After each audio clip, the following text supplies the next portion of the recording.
just seems to me that when the U.S. government can instruct and tell the American media, please do not show footage of American soldiers killed in Iraq or Afghanistan, their coffins coming back on airplanes back to their hometowns, because that would demoralize the nation and the people. So please don't show it. And the American media is following this instruction. I just have a feeling that they can also tell them, you know what, we have a good ally, Pakistan, who has been with us for the past half a century. They've been good friends. They've stood with America in the biggest challenge that America ever faced, the Cold War, and now terrorism. And they have their sensitivities, and please do not indulge in this kind of, reporting and this kind of writing. They can do that. Yeah. I would not get into the conspiracy theory aspects of that. But let me just say that, I still maintain that some of these writers, I mean, look at how this has been happening in the last couple of years. Yeah. Every Tom, Dick and Harry and their respective uncles are writing books on that. Some people who only wrote about precious stones are writing books on A.Q. Han and nuclear proliferation.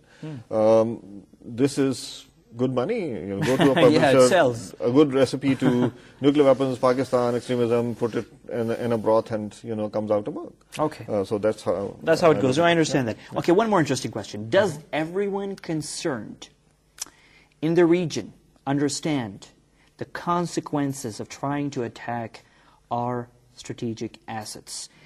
Everyone concerned, because again, I asked you a question about if there were any in the past 8 years any credible threat to the best of your knowledge to our installations, and this is just a follow-up to that question. You didn't answer that question too. I just remembered. You didn't tell me whether there was a credible threat in the past decade. Let's say, was there a credible threat first of all to our installations?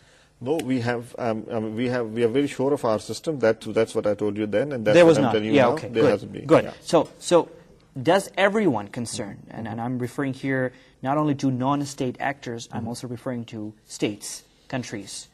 Does everyone in the region understand that there will be consequences of trying to attack our strategic assets, installations, whatever? Yeah, I think the key word is all concerned, as you say. It brings us to this good old concept of deterrence, the 3 C's of deterrence, the capability, the communication, and the credibility of deterrence, and how it will hold or not.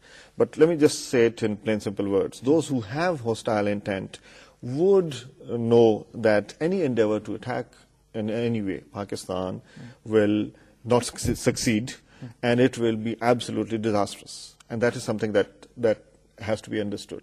Our weapons are meant for deterrence and not for war fighting.